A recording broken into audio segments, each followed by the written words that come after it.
But like I got out of the gym and my face just burned, like right around my eyes were just burning. So I went home, I took a shower, and it was still burning, like chemical burn feeling. And I didn't think much of it. Like I did the aloe vera we had, I did some like moisturizer, whatever. And then the next morning, so yesterday, I woke up and it looked like I had two black eyes. Like it was horrible. And then even this morning, I'm still like broken out. You can't really see it too much. You can kind of see some redness and stuff around my eyes. Yeah, I see it. Damn. I don't know what it is. Too much pre-workout. No, I didn't use any pre-workout. I didn't use anything weird.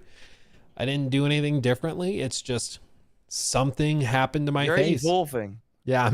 You're slowly becoming the Red Hulk. I'm going to peel and then the new version of me is going to come out. Yeah. Loxy says that will be exciting. Yeah. Loxy says Luke's allergic to workouts. Apparently some people are like actually allergic to their own sweat.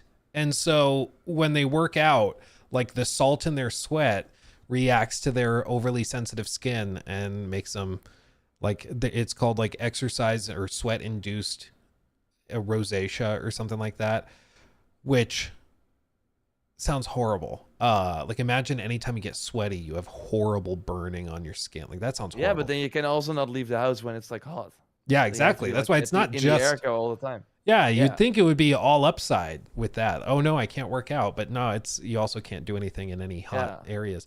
So I don't think that's what it is. Because we've been going to this gym for a month and I've never had this problem before. So I really don't know what it is, but it's just something hit my face and my skin and it was bad. Luke, sensitive confirmed? Yes, confirmed. Sensitive skin, I swear. Maybe pink eye. No, it's that thing. It's not my eye. It's like, you can't really see it too well on the camera, but it's this skin around my eyes. So it's like, I didn't do this, but it's almost like if there was like a towel and I had like dabbed my face and then the towel had something I was allergic to on it or something. It's really bizarre. I don't know what it is. Yeah, or it feels like an insect bite or something. Maybe. Yeah. I don't know. So anyway, I've been dealing with that with my face melting. Yeah, it's probably because I'm just starved for Concord. Maybe that's what I need. But we're in a good spot. A good amount of things happened this week that we can talk about. Shouldn't be too hefty of a show. But listen to the Shuhei Yoshida interview with Colin Moriarty by any chance? Yeah, I listened to parts of it. I didn't like sit down and listen to the entire thing beginning to end. But Shuhei did that one. He also did an interview, I think, with Games Beat. He's been going around doing the rounds, talking to people. Yeah, I'm curious what PlayStation thinks of it. Like, he of course doesn't work there anymore for people. To get you up to speed, of course, he was the head of Sony first party for a very long time. And I think in 2021 he moved to the indie initiative, and we kind of learned this week that he kind of got an ultimatum where Jim Ryan was like, yo, we got this indie initiative, I want you to work there, and basically kind of implying that if you don't do that, you have to leave. But he talked more about that during the Colin Moriarty interview as well, where he basically said he did create that indie job for me, and it was like something that the company needed, where they were, of course, at one point kind of lacking behind with the indie support, while during the PS4 generation, especially at the start, they had a lot of indie support going on. And it was something that Shuhei wanted to do as well. And I know where, and I'm curious about that, but where you might want to take some of the news stories that we heard. But there have been some interesting revelations in regards to the Concord and all that sort of stuff. Because it was not our boy Herman who greenlit Concord. Well, it was Shuhei himself. Shuhei with the Monsters. What's the name of the studio? Probably Monsters. Yeah, he said he signed the prototype. I believe his exact words were he signed the prototype deal with them for Concord. But of course but he was moved out of that. He went to the studio when of course those Bungie veterans were like, we're gonna make a cool shooter, they were like very small. And yeah, when you hear that they made Halo, Destiny, they're now going to make their next big thing. As a Sony, you are interested in that, especially if you lack your own shooters. So I get where he was coming from, but then of course at one point he moved away from first party when Concord started to take shape and into the product that we know released. That we know and love today. Yeah. And it's tricky because the argument was never that Jim Ryan or Herman were the ones that quote unquote greenlit it, because the timeline just doesn't line up like that. But the reporting from also Colin Moriarty was that, quote unquote reporting, because in the same interview he said he hated that people said that he was reporting whenever he said anything, so I'll just say that. But when he discussed the source he had that he said was quite reliable, where all of the news about the $400 million price tag came out, he said that they basically like bought the studio and the game and everything for about 200 million, and then they spent like another 200 million after that getting the game ready to ship, because it was nowhere near ready to ship at that point. And so still ultimately hundreds of millions of dollars were wasted, even well after Shuhei would have signed off with probably Monsters on what he thought was probably like, oh yeah, this could turn into something, so let's give you money to build out a prototype. And then when they should have pulled the plug 15 times over, the blame still lands at Herman and those guys. But no, 100%. It did. Another like interesting thing about it, and of course we totally recommend that you listen to the full interview as well. It's on his Patreon. I think it's like a very fascinating listen. It's 2 hours of very interesting, conversation and information that we will go over here now as well. But another thing was, Helldivers 2 was supposed to be a launch game for PS5, but and this was a Herman thing seemingly. He gave them the time and to make it the game that it is now. So it felt like when they put it out that they did not believe in it, but yeah, they did. They could have just like gotten it out at like into 2020, right? Is that really? Yeah, that was when the PS5 would have had came to out. be. Yeah, that's crazy, Yeah, man. but they gave it the extra time, and of course that paid off. But that is very interesting. So and of course, like that's what Shuhei said as well. He never wanted to do the TV shows and the movies and stuff, because of course kind of back then it was mostly if bad things that were releasing. And yeah, we saw it most recently with the Borderlands movie. When I see Borderlands 4 trailers, I do see people being like, damn, that movie sucked. I hope the game is better, or I don't care. So it did like hurt the franchise a bit, and that is what Shuhei was afraid of. But yeah, Herman and Scott Rhodey, who works there too, who did like the PlayStation productions, they of course took the chances, and that has been paying off big time too. So I thought it was interesting. Obviously, it is Shuhei. Doesn't want to say anything in particularly bad about his old colleagues, but I thought it was interesting to kind of get some extra, some tea, extra, some drama. Exactly, but also Herman. It's really hard to point at what he was, the failures versus like what he actually did. Some of the things we don't really clearly see.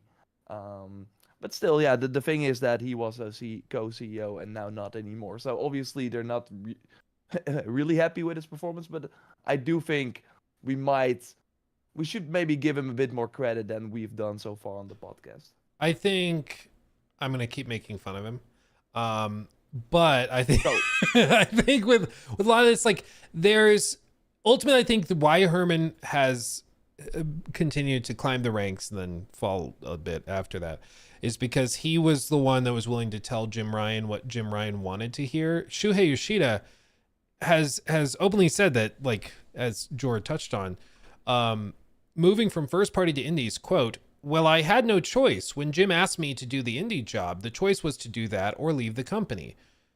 Like, you're talking about Shuhei Yoshida, like one of the head honchos, the guy that was partially like responsible for making PlayStation into what it is today, like responsible for greenlighting and supervising some of the most successful IP launches and relaunches in history, the history of gaming. Like, this is a legend. And Jim Ryan came in and was like, "You're going to work on indie stuff now, and if you don't like it, you can leave." That's insane. And so when you look at the people that Jim Ryan was surrounding himself with, it seemed to be a lot of the yes men types who were willing to tell him what he wanted to hear and who were willing to go along with his ambitions with the live service stuff and with everything else they were doing.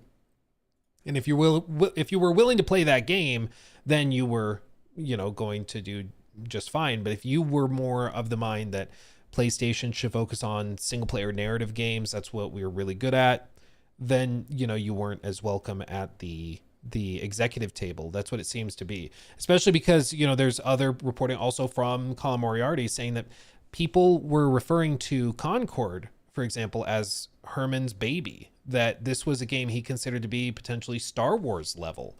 Like, I think part of the reason that Herman got as far as he did in their corporate structure was because he was willing to tell Jim Ryan what Jim wanted to hear. He was willing to play the live service game and push games like Concord and all these other projects. And, ultimately, he's not put his name directly on anything publicly, but it does seem that behind the scenes, Herman has been around a lot of smoke. And when you keep moving around the house and smoke follows you everywhere you're going, eventually I'm going to wonder if you're the one starting fires, No, I mean, he's totally responsible for everything that has come out ever since he took over, or not come out, because most of those games like Horizon 2, Ragnarok were greenlit by Shuhei and were mostly, being worked on, especially in the early stages, with Shuhei. So, but yeah, it is mostly the Concord and the fair games will be very important, the marathon and stuff like that.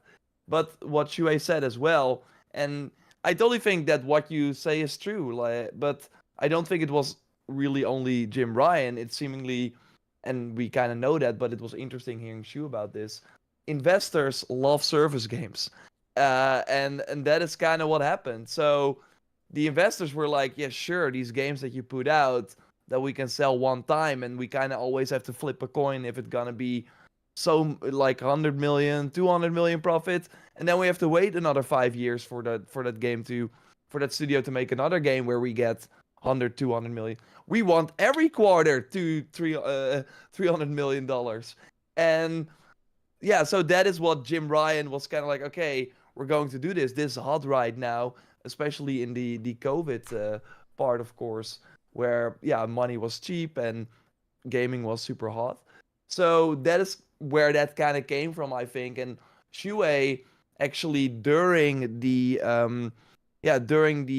era where PlayStation had Resistance, Killzone, and SOCOM, at one point was like, we're not going to invest in these games anymore because we only relaunch them on one platform, PlayStation, and we're competing with Call of Duty, Overwatch, Destiny. We cannot compete on that level, especially because those games are everywhere, so the community will instantly be better. So we are not gonna work on shooters anymore. And with that mindset, Jim Ryan was probably also like, you are not the right person to, because I need someone that is also that the shareholders are gonna love as well. And I think, like you said, that is where Herman kind of came from. He had a shooter background, obviously multiplayer as well, and probably said the right things.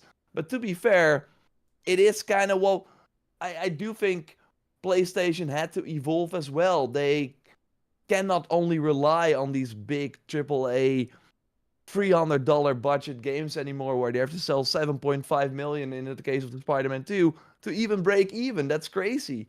So they have to look elsewhere. And the problem is that, like, it's smart for them to chase the live server dollar, like we talked about Rainbow Six Siege. And they're doing their big update very soon, and that might kind of save Ubisoft a bit. Not a lot of people are talking about that, but they are planning to launch something huge for Rainbow Six in March, right before the end of their financial year. We know Rainbow Six in 10 years made $3.5 billion. Sony is looking at that and they're like, how much did we make with God of War, Last of Us, Horizon, and all the other stuff combined? It's not even close. Okay, everything, go there. So yeah, it makes sense where they are coming from. Just the execution has been the worst possible, because they also talked about the losses online. I'm not sure if you saw that article. Yep. That was like another, because, and that was Shuhei also kind of defending the Bungie purchase in a way. Of course, Sony 3.5 billion, but Bungie, and one of the reasons was live service expertise. So when Bungie was like part of the Sony family, they went to every studio and was like, okay, you're making a live service game. What does it look like? Let's have a look. And they basically told Naughty Dog what it would take to have the Losses Online be the success that on the level that Sony wanted. And that would mean that they could not work on Intergalactic anymore, something they were already working on at the same time. So they were like, Losses Online, Intergalactic. We're gonna go with Intergalactic instead. And as a huge single player fan, I'm happy they did that. But on the other end, you're like, how can they realize that late? It really showed you that Sony had no idea what they were doing when they were going after the live service money. I mean, if that's accurate too. I mean, the idea that you were like Naughty Dog worked on a game for 4+ years in the form of The Last of Us Online, and it was only in that later review when Bungie looked at it and informed them of like long-term support that they realized, hey, this could affect us long-term. Like, I find that so hard to believe that somebody that Naughty Dog never paused to go, oh, we're going to have to support this long term. Oh, we forgot. Oh, geez. After 4 years of development, like, come on. I agree, but I do think that it's not really. I think what Bungie showed is it's not only the content that you have to make. You also have to build a community. You have to do this, and you have to think of the cheaters. You have to think of the and I think all that sort of stuff was like, we just made one multiplayer mode that people play in sessions, and what the heck is all this extra stuff? I think, I don't know. But we now heard from multiple angles, and I do think Shuhei is kind of tethered. Like he seems to tell the truth in most situations. So I tend to believe him. But I think I do believe that Sony was stupid enough that they just really did not know. I mean, I think that there's, without a doubt, they bit off a lot more than they could chew with these projects. I mean, they've been transparent about that at this point. I think that there might have been more to it, because one thing Shuhei does not really address is pressure from upstairs. So, like, the timeline's pretty clear that when Hiroki Totoki comes in and does a big review of all of the financial assets of PlayStation, and he and his team review all of their projects, all their spending and everything, Hiroki is not happy. He is quite upset at the money they've been burning at the altar of live service games. And he once told them to account and be like, okay, how is this going to make money on the back end? What are we going to do? How is this going to work out? And I think at the end of it, like, realistically, I think Hiroki Totoki came in and said, is this actually going to work? What is a realistic estimation of profitability and revenue? And when it wasn't high, he said, okay, and then you're not going to be able to make other single player games? Okay, what are we doing? No, stop it. And so he kicked him to the curb with that. So I think that there was much more executive pressure than Shuhei is indicating, because he doesn't want to burn bridges. He doesn't want to like act as though, Jim Ryan screwed this up and basically got, indirectly fired, and then all of his work was undone. Like, that's not a really fun message to be putting out. And if he put that message out there, I'm sure that Sony would be knocking at his door being like, what the hell are you talking about? So I think he provided a more couched version of what happened.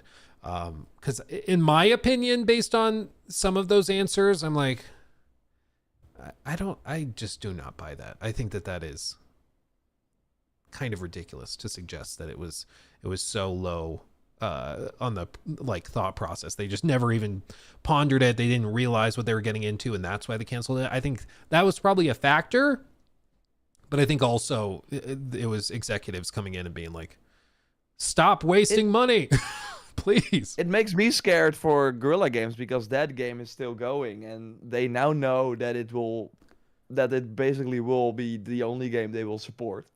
So Yeah, because isn't that expected if you want to see a be... single player say Well, a Horizon game, say goodbye if yeah, you might not be getting online it. is doing well. I Yeah. mean, isn't that expected to be like way bigger than anything else that they've put out? It's like that Horizon game's expected to be kind of a bit of a monster, Oh, isn't it? no, yeah, Robot Dino more the Robo size Monster. of Thunderjaw. Yeah. Yeah. It's like they've been working on it a long time, and it's expected to be a pretty massive project with a lot of content. Like I don't think that it's probably not they as have big to. of an investment as Marathon at this point. Like Marathon probably is a bigger project for them, but in terms of Sony, I mean, Marathon I think has been in the works for years and years. Horizon right? Online has been in the works for 7 years. That's true. That's true, dude. To be fair, I do think they moved most of the developers over after Forbidden West, so that was 2022, and they did the DLC with a smaller team. So I do think in 2022 is when real full production started. So yeah, it's hard. Yeah. I mean, either way, a lot of money is riding on this. Oh yeah, no, this and thing, yeah. Amsterdam is expensive. So yeah. I mean, But do I'm, you think now with the news of excited. Fair Games, that's another piece that dropped this week. Fair Oh. Game $sign has been pushed to 2026. So do you think, for one, I mean, the fact they're delaying it and not canceling it to me says, okay, I think if they were going to cancel it, they would have done it just now. Yeah, it's interesting. So I think they're keeping that. But do you feel confident we see Horizon this year? Or do you think that also gets booped? I think we see it, but I don't think it will release this year. But I think they, and that might also be the case for Fair Games. Like I think they just have to do betas and stuff, as we've been talking about before. It feels like that should be one of the learnings from Concord, and not a beta as a demo, but a beta to get feedback. So I hope they do that for all the live service games they have. But yeah, we have to see it this year. I also think the longer they wait, the closer it does get to Horizon 3 at one. Because like Elden Ring now has the Night Rain and the DLC. FromSoft is probably gonna launch their next game in 2 years, because Night Rain different sort of, right? You would think so, right? Yeah, it's like a sub team. Yeah, and Forbidden West was now 3 years old. We had the anniversary, so congratulations on one of the best games ever made. Anniversary 3 years ago.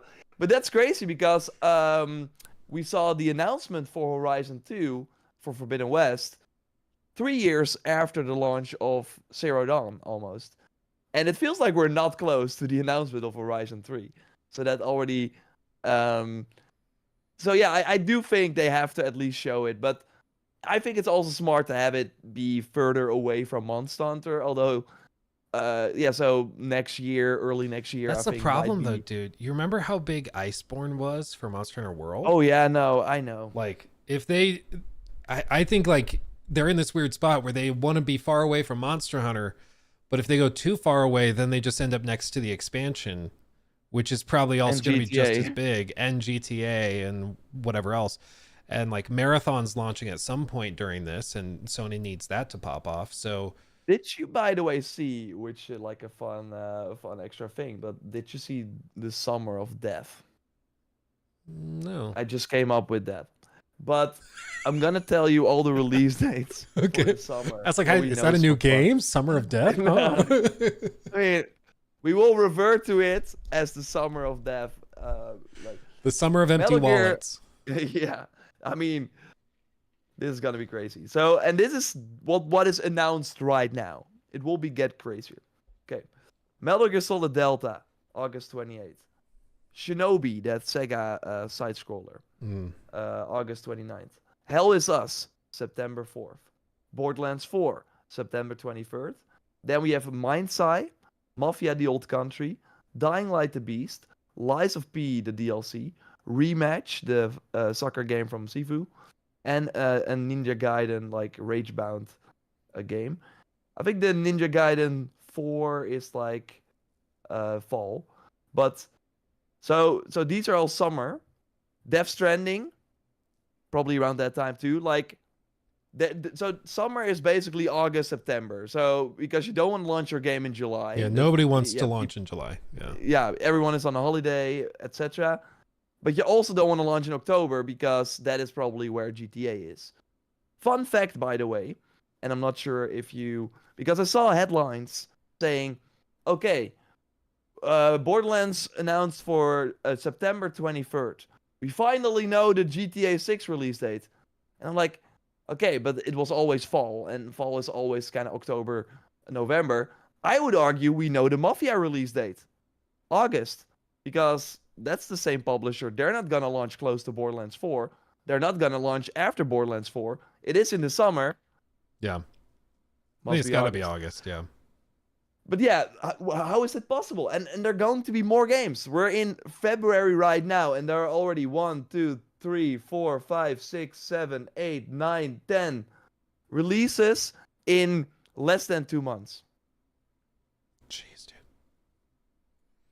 And there's going to be more. That's the thing. I think there's going to be some surprises that drop. There's a lot of, I think there's at least 2 or 3 decent sized games that I think have not been announced either because they're just waiting for the summer and or they're waiting to find out about GTA 6. Like, for example, I think there's a really strong possibility that like the Black Flag remake drops this fall to winter. Like, I think that's a solid possibility. I think there's other things. I think it's EA has an unannounced project that is expected soon that just is untitled and is like sitting on the sidelines somewhere. I think there's a good number of things that could just be slid right in, and if they think that they can thread. I mean, there's no room. There's no sliding in anymore. I mean, we're at a point where I think it's not about like, oh, which month is this game coming and which month is that. I think it's which week is this game coming and which week is that one. I think people are like, these companies are just they've got huge catalogs of stuff they've been sitting on, and it's about time to put it out. I just listened to a podcast from Kind of Funny with Matt Piscatella, the guy behind NPD and Circana. So he, huge analyst, reports the monthly sales for the US. And he said that only 18% of the gamers buy a game per month, and 4% buy multiple games per month, and the other buy less than 1 game per month. Good luck to all these games. Good luck. We're not joking.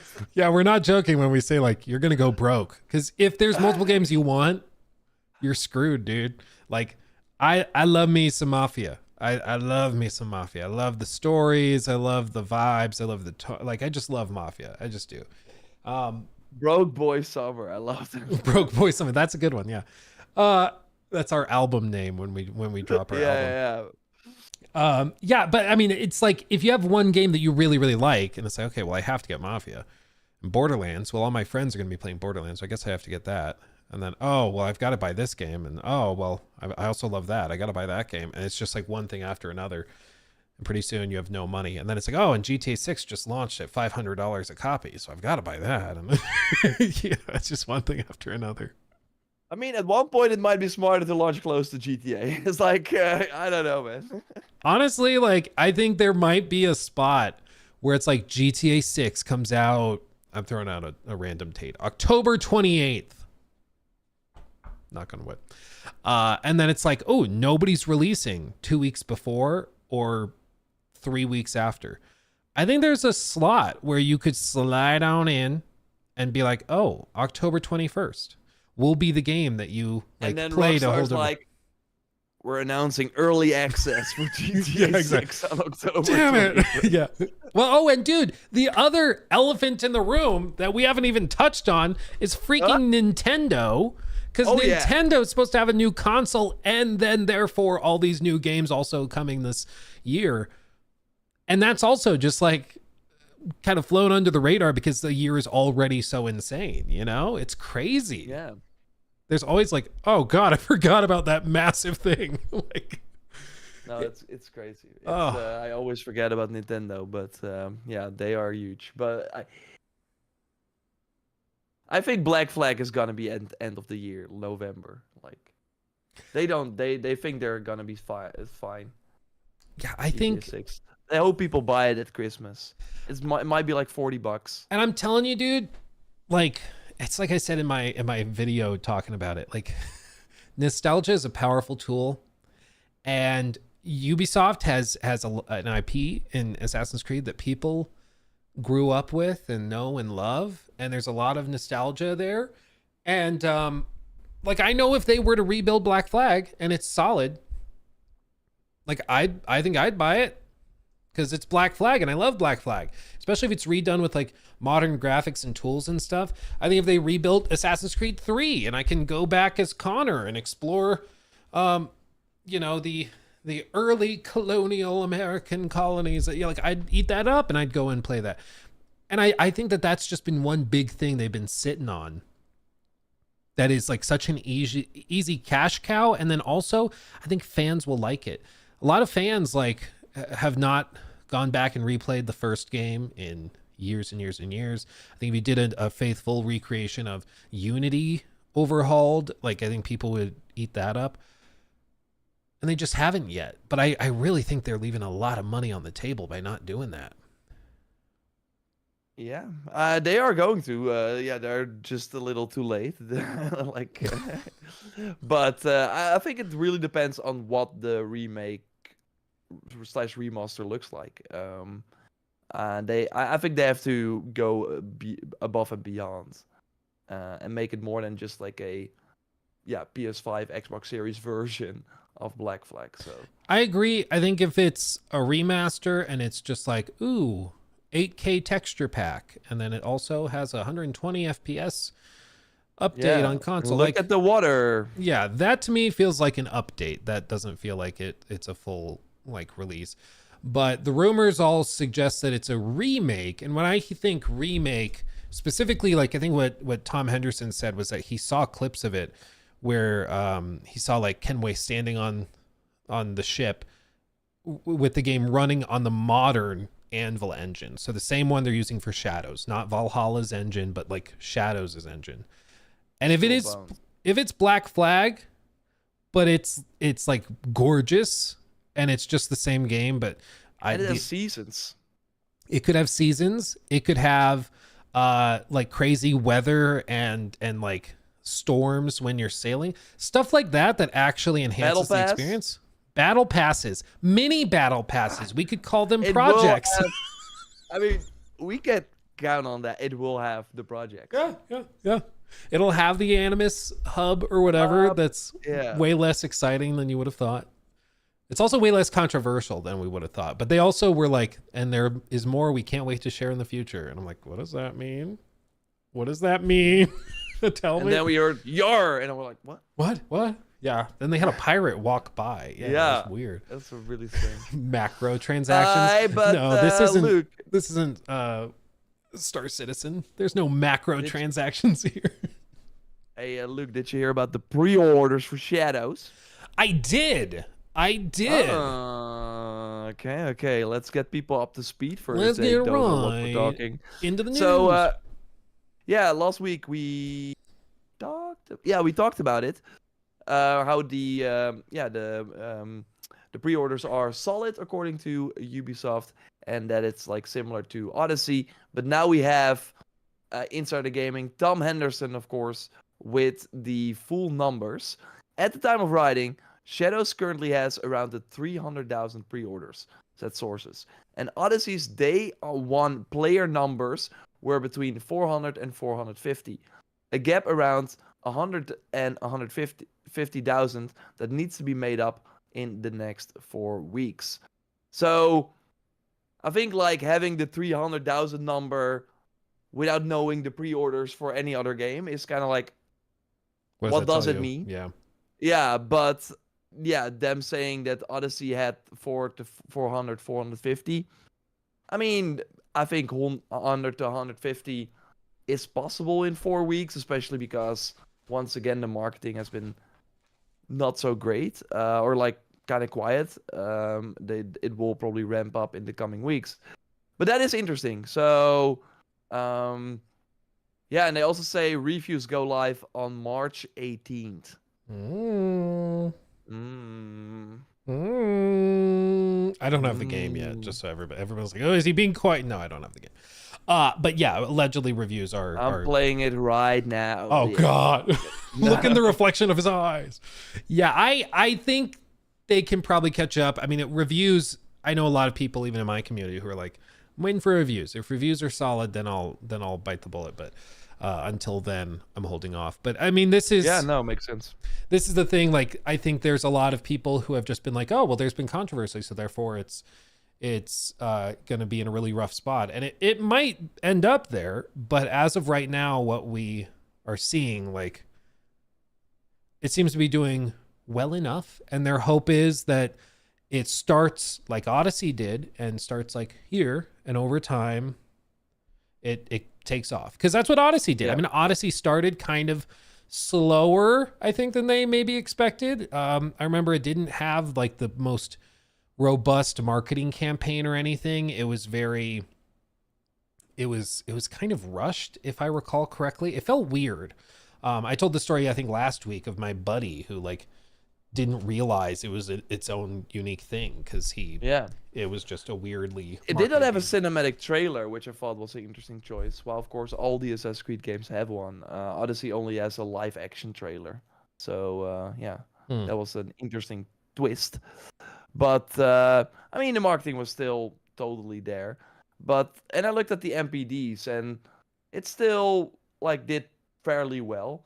In October, it was number 3 behind Call of Duty and Red Dead, so that makes sense. And it even counted for the September month as well, because MPD for some reason counted till October 5th for September. So yeah, it did relatively well, and it had like a good tail, and yeah, that's what Shadows needs as well. I am kind of, that is I think where I'm not convinced yet that it's. Sure, it will always have the Assassin's Creed fans that will show up day one, but will it have that word of mouth that they need right now? Also, it's a different landscape. Like when Odyssey came out, when Valhalla came out, the live service games were not as huge as they are right now. And we're already seeing that this week. Marvel Rivals, Overwatch 2, Fortnite, they're all launching their big updates. Probably around March 20th, they all have something as well. That's another thing that Matt Piscatella said. 40% or almost 50% of all the people that play on console play the live service game. So half of the people you cannot really sell your game to, which is crazy. Yeah, I mean, I think it's going to be tricky. The Kingdom Man Sky says, but do you think it's a low number considering there's an expansion pass basically included in the pre-orders? I mean, I think that's just what they. Of course, they would hope that including that, they would have 500,000 or 1 million pre-orders. Like that would be their hope. But they're fighting a bit of an uphill battle because the game is a wee bit radioactive to talk about online, unfortunately. Even like if you're critical of the game, people come at you saying that you're just a hater. If you're positive towards the game, people say that you're a glazer. So there's just no middle ground, and no matter what you say about the game, people are going to come at you. And so I think that it's just a little toxic to talk about it and difficult to talk about. But in the face of that, for it to do about as well as Odyssey was doing at this point, I think is probably encouraging to them. Because I mean, my guess is before they did the delay and everything, the numbers were not where they wanted them to be. And they were hoping that it would just catch up and people would chill out, but it just wasn't. And hopefully now, giving the devs more time, it reviews better, and I think that will be the big thing. If it reviews solidly, then word of mouth will carry. People will play it and eat it up. I mean, especially if it reviews well and like gets in the high 80s or low 90s, it would be amazing. Then I think they'll be in a really good spot, but it needs to be there. If this is one of those games that ends up in the low 70s, I think it's going to be really tough. Oh yeah. It's going to come down to that. Yeah, then we will see some awful news about Ubisoft a few weeks after launch. Like that's, I mean, sometimes these companies don't even wait for that long. That's what we saw with Concord. Of course, that was like disastrous. But Yeah. also with BioWare most recently, at Yeah, one because point they're like, okay, it's not gonna get better. well, Let's because that's the thing is like it's not just about getting the game out the door. I mean, so much of this is that it has to review well, and the word of mouth has to carry, and that word of mouth has to translate into day 1, 2, 3, 4 sales. I mean, people have to hear yeah, good things and go buy it. Kind of like the word of mouth with KCD2. People are playing it. It's actually really, really good. You got to try it, and then they get their buddy to buy it, and that's what they need. But if it's one of those games that comes out and it's like it'll be good on sale, that's like that's also disastrous for them. Like they can't do that. no, no. We will see. We will follow it here, and of course talk about our impressions when we do have the game. And I'm looking forward to that. Yeah, yeah, I'm excited. There's just still so many questions I have about the game, and that's not typical. Like some games you go to previews for and you kind of get it really quickly. Like Yeah. I did the KCD2 preview in December, and I was like, I get what the game is, and I love it. I need more of it. But with Shadows, we did a preview, and I was like, I still have a lot of questions about like what we're doing here. And some of the other interviews have further confused me, where they're like, yeah, the Jonathan Dumont did an interview where he said that, yeah, if you play through the entire game with one character, almost exclusively, because of course there's some quests exclusive to one over the other, but he said if you play through the majority of the game with just one character, you won't be missing out on much. And it's been designed so if you want to play with Nawe primarily, you can do that. If you want to play primarily as Yasuke, you can do that. Which, like, okay, I get that. But then, like, why have two separate characters? Like, I just keep going back to, I think it would have made way more sense to just focus on Nawe and like totally overhaul her parkour stuff. Because, like you said, they now each of them have like what 3 weapons when before Eivor had 6. So they just kind of split it in half and did it that way Yeah, instead of yeah, just yeah. focusing on one character. Yeah, no, I they totally have data probably from Odyssey where they see okay, but 70% of the people played only melee or something like that. And I think that might be the reason. And yeah, otherwise you get people, and that's why I think Ghost did it perfectly, where it's like you're basically both characters in one, and maybe they were like, yeah, we want to differentiate ourselves, and we already did, Syndicate. So yeah, why not expand on that and have that be one of our things? We will have to wait and see. I did learn though that there are romances, for example, and you might know that too, but they're only with one of the two protagonists. So if you only play one and you're constantly talking to this one protagonist who is a romance option for the other character, you will probably not know that because you never get that option. So I do think as we play more and more, we will figure out that there are actually quite some things that you will be missing out on if you only play with one character. So I think that will be interesting. And for me, it also does feel like a natural evolution from the yeah Cassandra and Alexios and the both Eivors that were a different gender but were still the same. So I do think that's kind of cool, but I wish they would make them a bit more similar in right now. That's still the problem, as we've discussed. You are just being punished for playing Yasuke, and I am really afraid that it will be clear. Okay, I'm gonna do this and this activity with Yasuke, and the rest with Naue, because there's a good choice. And in a game like this with two playable characters, you want both choices to be viable, and that's why I'm really curious to see the missions they designed for only one character. How is that going to look? Will the buildings that we get to go to or whatever be way more scalable for Yasuke? So then we're like, okay, so they could make this world for Yasuke, but they did not because yeah, you also have Naue and see what the Naue exclusive missions looks like. So I think it will be fascinating in that regard. But I want to keep an open mind still. I do think for the longevity of the game, like I know I will be playing this for a long time. having 2 characters to figure out is pretty exciting. So Yeah, a lot on your plate for sure. Question from somebody in chat from North Star Prime. Any idea how the modern day story will solve how these 2 unrelated characters are both playable in the Animus? I don't think there's been any addressing of it. it's not an ancestor anymore. So you're so yeah, they kind of tweak that you're just It's just playing a thing someone. that's happening. I mean, we of course saw the intro. I think we can talk about what we saw. We don't want to spoil too much, but what they basically kind of want to do a sort of restart for the modern day, so that people that never played, like if you picked up Odyssey and did not play Origins, you're like, who is this Layla character? I don't know who she is, and you're expecting me to understand who she is. With this game, they want to make it a new entry point for people. So they are also moving, I think, a bit in the future.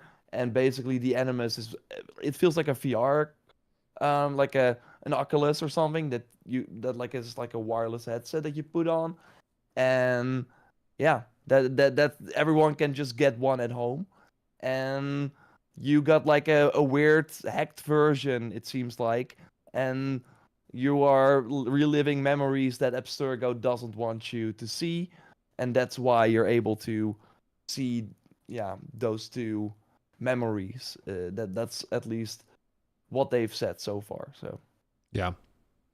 But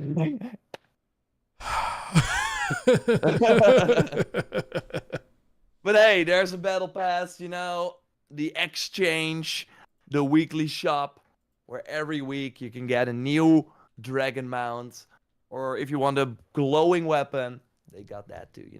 Yeah, the flaming unicorn Iron Man suit, whatever the hell they do. I don't. I can't even keep track of it. They never ended up dropping that though, but that's funny. Real quick, super chats. Encounter, thank you for the 5. Profits is better or more important than quality products. Insert meme about late stage capitalism. It has been inserted, my friend. Danny Passion Official, thank you for the 2. Day and date on PC would have been a better strategy. I think that was in reference to GTA 6. I think it's a lot of it's just about double dipping. And then the other piece is they're going to launch GTA Online, and they don't want to deal with too much hacking. There's still going to be some hacking through console, but it's way harder to do and it's way less common.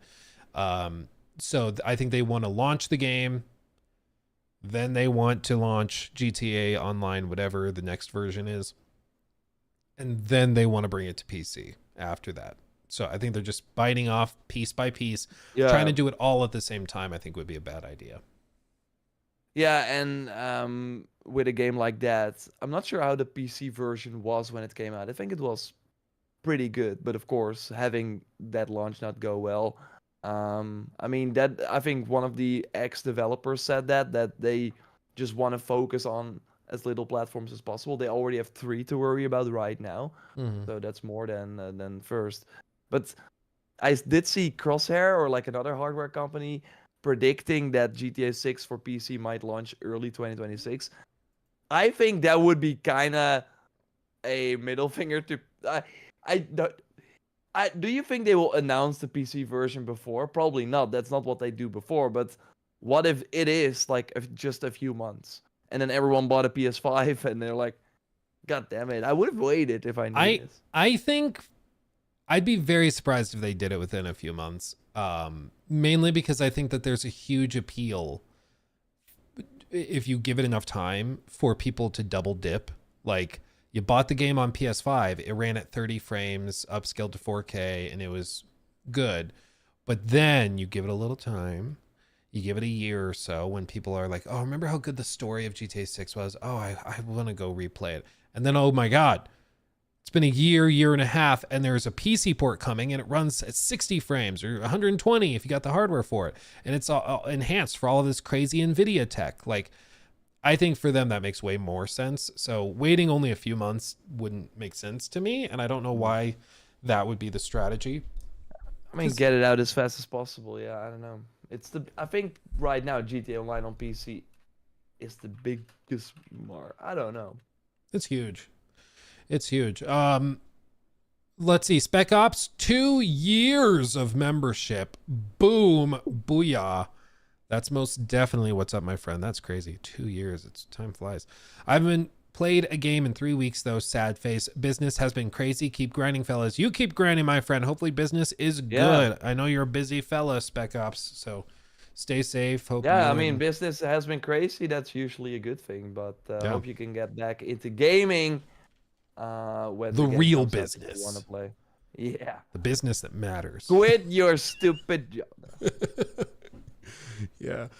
Michael, thank you for the 2 months. I'm playing AC Odyssey at the minute, and the modern story sections take me right out of the immersion. LOL. Much better to not have modern day stuff. I used to get so much flack for saying in my AC videos like 5-6 years ago that I didn't really care for the modern day stuff. I was like, I play Assassin's Creed to like explore the early American colonies, to explore Paris, to go through London. Like, I like exploring historical settings that are beautifully recreated in a game that also happens to be kind of entertaining.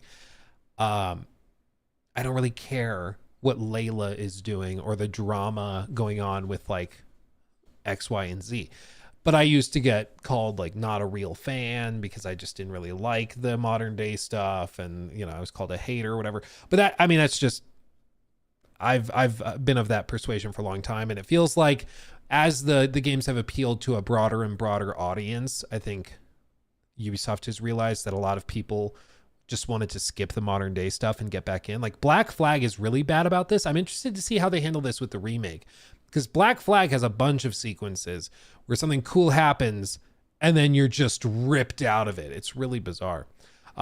Even Desmond, I think, is the last time where I did care. And I think that's the problem, is after Desmond, all of the modern day stuff felt so contrived and so like, well, we have to have a modern day sequence. It didn't really work anymore, you know?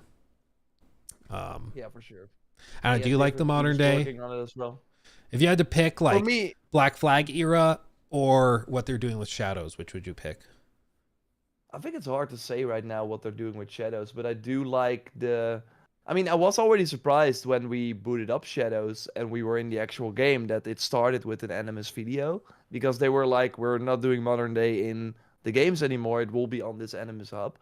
So, I mean, I'm not sure about the Shadows era because most of the modern day, at least at launch, seems to be reading data points and just like huge, yeah, like a lot of text.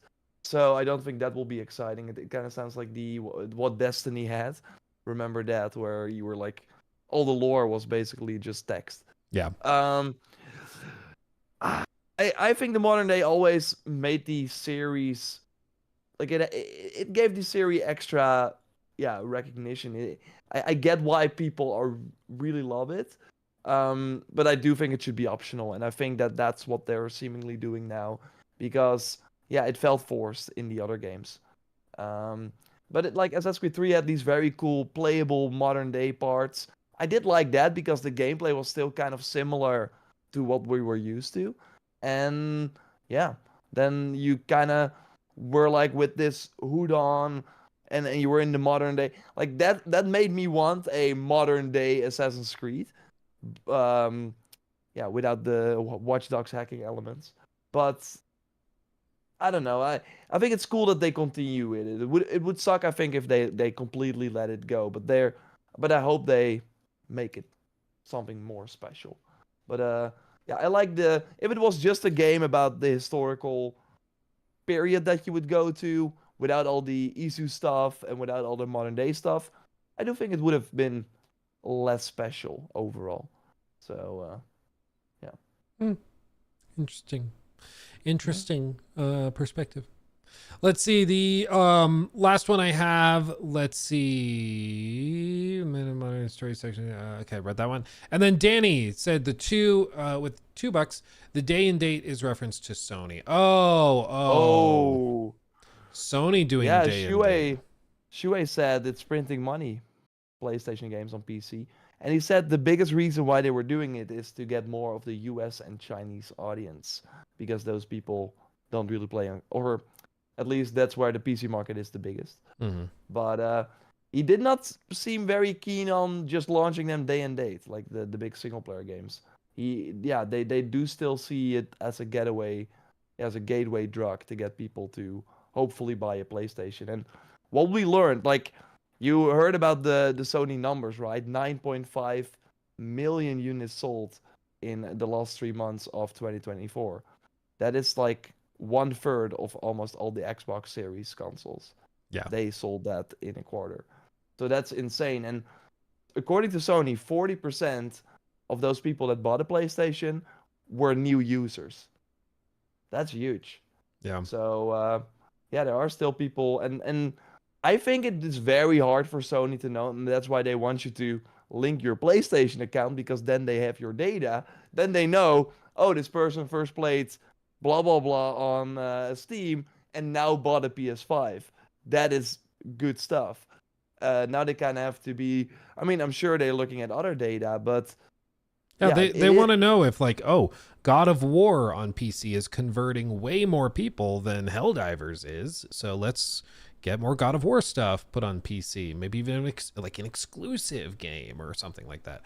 Like that's absolutely. If those people are done getting like God of War on PS5, if God of War is the franchise that is converting more people to actually get the console, like Sony still wants that in the end, because that means that if you have a PlayStation and you will buy GTA 6 and you will get GTA Online and buy all the shark cards on their console, hey, they want that because they get a ton of money from that. So they want you in their walled garden, and yeah, they're using everything. So if they give you no reason to join their walled garden, that's of course not good business for them. Mm-hmm. Yeah, absolutely. And they did change it though, the PSN thing. Did you see that? Yeah, they walked it back, and they which nice. They're going backwards, which I think is just it was always such a stupid hill to die on, in my opinion. It was like, you're upsetting so many people for some email addresses. Like, it cannot be worth that much. Yeah, but now you get like a very cool outfit in Horizon Forbidden West or Zero Dawn Remastered if you link your PSN account. So go get that, do that. Yeah, I think we're a little not as long as normal, but I think we kind of touched on everything. We went through it real fast. Yeah, I think we made good time, and it's okay if it's not a crazy long episode, but I will provide some breaking news. Breaking news that might devastate some of you. Is Yakuza Hawaii canceled one day before launch? No, there's been a delay. There's been a delay of a large, exciting upcoming game. Tales of the Shire has been delayed to July 2025. It's okay, Jor. It's okay. It's okay. If you need to take some time, we can get through this. Look at my friends.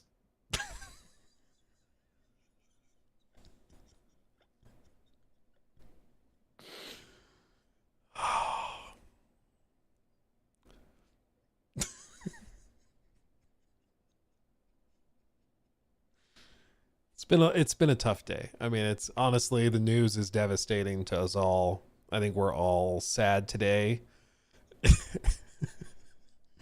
And I think we all just need to remember what's important, which is that friendship can get us through it all. And I mean, that's the big key takeaway, is that even in these trying times, it's okay. We'll get through it. That's good. That's good. To be fair, you should like really do some like Headspace meditation app. Like, I want the Luke Stevens DLC. That would be crazy. Well, you know what? The point is, we're all here together to get through this, and we can do it together with the power of friendship. I totally forgot about that game until now. So I thought it already came out. I'm gonna be real. I didn't realize it wasn't out yet. Oh my god. Yeah, they just say that we want this game to feel like a warm hug from Middle Earth. And we are making sure that no matter where you play, you'll feel right at home in the Shire. From foot hairstyles to the fluffiest cakes, every detail will be just right. Yeah. They also, I didn't realize this. Apparently, they haven't announced a price. Like, it was supposed to release next month, and they still hadn't announced a price for it. Is that not really weird? You would think that they would just say, yeah, it's $20, it's $30, whatever. But, like, what? Yeah. They thought nobody was gonna buy it anyway, so who needs a price? don't even bother. It's like nobody's gonna buy it anyways. I don't know, man. Like, I remember they were at Summer Games Fest doing demos and previews. I didn't try it, so I have no idea what this is like. But does this mean that they're now in the summer of death? Close. Yeah. They can almost taste it. Okay. They're like, yeah. I don't know. I hope it's good. I mean, I don't want it to be bad. I just know like nothing about the game. It's from Weta Workshop, private division. But yeah, 2 delays and still no price disclosed is weird. It's weird. So who knows? But anyway, sorry to devastate you guys and leave leave you miserable. Can't sleep tonight. Yep. I just, I try not to end these episodes on like a low note, but what are you gonna do? Jose says with a $5 super chat, just to chime in, my silly self. Yes, Jor Raptor, you're sexy too. By the way, I subscribed to your channel. Do you still feel that he's sexy after watching him cry about a Hobbit game? I mean, has that changed anything? I can like be really myself here, so it all goes out, in certain times. Yeah, you're an But I was able to get myself back together, as you saw, and so you got to walk it off. Yeah. Still kind of. R. Duffy says it humanizes you, so I mean there you go. It made you feel like a real Jor. Also, thank you, R. Duffy, for the sub with or the sub over on Twitch, my friend. Thank you. Like, imagine if Horizon Online gets delayed. Or if it sucks. Can you guys imagine how funny that's going to be if it sucks? No! You are not allowed to make a song about Horizon Online until we have the Metacritic. We might have to. No. I forbid you.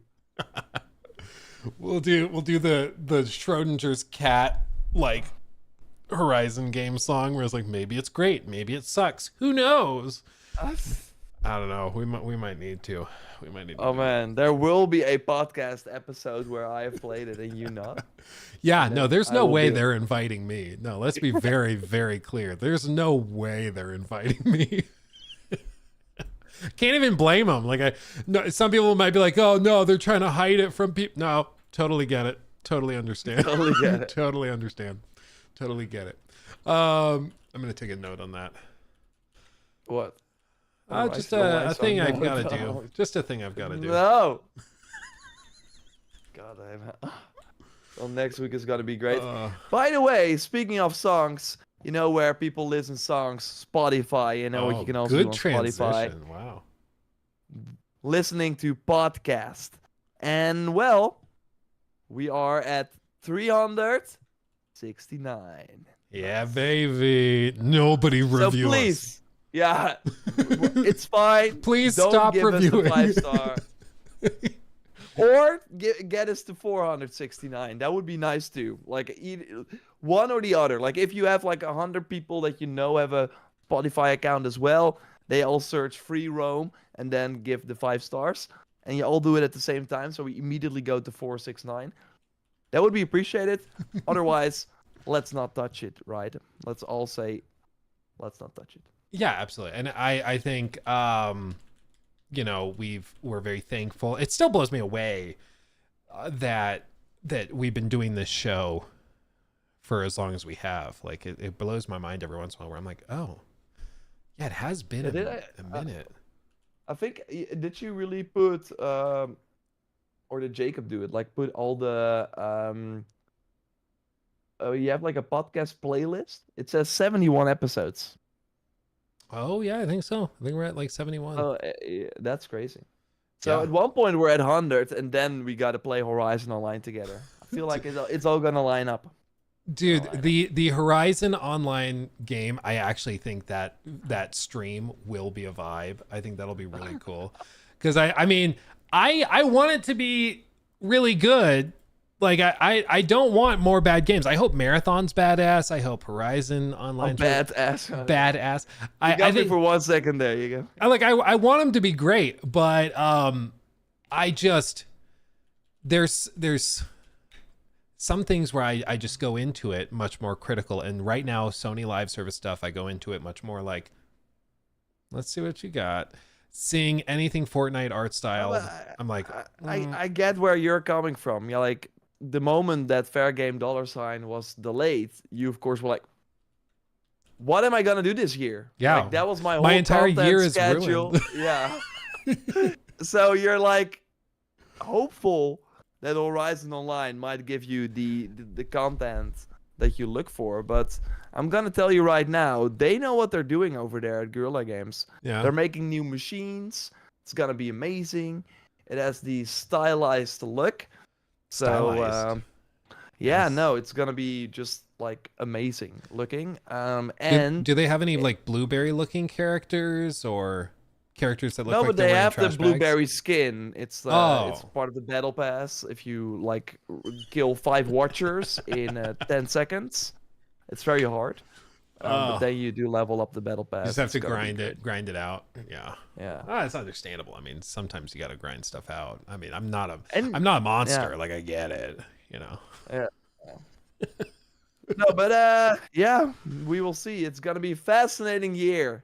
Well, what if they just don't announce the game this year? Dude, I'm kind of like, I think we see Marathon. I think we, There have been like marathon items added to Destiny, like the back end, like a pre-order bonus. It seems like you get yeah, like yeah. I think they're gonna do. I mean, we know that they were inviting content creators last year, like last summer and fall. They were bringing people out, and they were letting them like tweet that they just got out of a play session of Marathon. So we like they've got it ready to at least do some stuff. They had that video at the end of last year with the game director, I think it was, who was saying we're going to do play tests. We're going to be doing that next year, so just wait. Yeah. So they're going to have something to show soon, but they got to. Yeah, it's gonna be the May-June event probably. I think the rumors. I think it was Insider Gaming was thinking it was like April, which like an April trailer drop, and maybe then like a May showcase or something like that. Yeah. This week, Destiny 2 creators are traveling, quote unquote, says Ryder or R6 Ryder Really? 2987. I think we'll hear something soon from Marathon. Oh, interesting. So there's like a bunch of Destiny 2 creators that are just not streaming this week and are like, oh, I'm traveling. ... To the traveler. Yeah. Okay. Interesting. Okay. I mean, yeah, that is very curious, but those are not the same like people though, right? The game is going to be very different. So I think it's gonna be different, is but it I maybe think for hope... Destiny stuff? I would not be surprised with like for Destiny stuff, because I mean, an I think extraction PvP shooter. I think their hope is PvE. to get like all those people who love Destiny 2, like will try Marathon at launch, and you know, if they have a bunch of Bungie fans in their sure. audience, then they can be like, ooh, that's a 100,000 view video there, that's a 200,000 view video there, that's a 50,000, and that adds up. No, yeah. You know, But then they're competing with their own game as well, so I'm not sure. but that might be the thing is they might be like, Destiny 2 is not making us a lot of money, so if we can convert people, as long as they're converting to our game that is new and fresh and heavily monetized, I'm sure, then they're happy. So we'll see. Oh yeah, Fable, dude, D-Taps, we forgot about Fable earlier. That's another game that's supposed to be coming. That's gonna be insane. Yeah. I'm still going up against GTA 6. Yeah. Yeah. I mean, I think Microsoft will put something out, but it might be Gears. I think Gears is safer. And I think around that GTA launch, having these nostalgic games like Black Flag, because Black Flag came out around GTA 5, and Gears, like there will be a lot of like lapsed players That's what the companies always like to call them. But that's just fell out of gaming. But that will be back for GTA. And then when they buy the console, they're like, hey, what else is out? Hey, a new Gears game. I used to play that in college or whatever. What's crazy is it's been so long, they might be like, hey, let me play that with my kid who's 8 years old now. Like, that's how long it's been. Okay. So, and that's a part of it too, is that nostalgia to go back and share something of your teen years with the next generation, you know. That's a big part of it. But Sumaya, way too late. I already made some Yakuza jokes. Yeah, you missed it, man. There were so many. He wouldn't stop. We had to all tell him, Jor, enough. I had to email the people behind Tales of the Shire and have them delay the game just so he would calm down. Because I knew how to devastate him. It was you. It was me all along. Anyway, you guys are amazing. Thank you so much for watching and listening. Stick around at the end of the show for a sneak peek at an upcoming song. Much love, everybody. No, already? Do you want to hear it? I have not heard it yet. Oh my god. You might have to listen to it on the stream. There's a storm on the horizon, a brand new fight. Gorillas bringing hunters to the neon light. It's a live service world, grinding gear for days. Gotta check my dailies or I'll lose my ways. They said trust us, it's fresh, it's not just the same. But we all saw what happened to fair games. Stealing from the rich, that game got robbed in Concords in orbit. But who gives a sign? Oh, another live service dream with a battle pass scheme. Hope you like cosmetics, cause the loot ain't free. Oh, another clone in disguise. Sony, open your eyes. Not every game's gotta be monetized. Alloy is not here. What the heck? So Aloy is not here. Confirmed. Aloy is not here. Confirmed. Yeah, don't dare me not to make a parody AI song about a video game. I'll do it, and I'll do it strangely quickly. Yeah, that was great. The loot is not free. You heard it here first. Yeah, my whole team. God. Yeah, we're always on it. I have somebody, sitting on the side to quickly write. That person's like in a music studio. Like, okay, let's record all this stuff. Play the drums. Anyway, we'll see. Maybe watches that becomes my favorite game, and it's like, yeah, Monster Hunter, more like Monster Hunter. I got me some Horizon, whatever they're gonna call it, Horizon Horizon name World. Was Hunters Gatherers, but I don't think that Horizon that roll Hunters Gatherers. That's too many R's. Hunters Gatherers. It's like, did you ever watch that show 30 Rock? Yeah. You know, when she goes and she's got a new script she's working on for the rural juror. The rural juror who's furious fervor. Like that's what that makes me think of. Hunters and gatherers with the rural juror. Yeah, I think it's just an internal name. They will probably do Horizon. Loot is not free. Horizon Wallet? I don't know. Anyway, thanks for watching, everybody. You guys are amazing. Much love. You guys are fantastic, and we'll see you soon. Yeah, much love. Goodbye. Yes. Bye.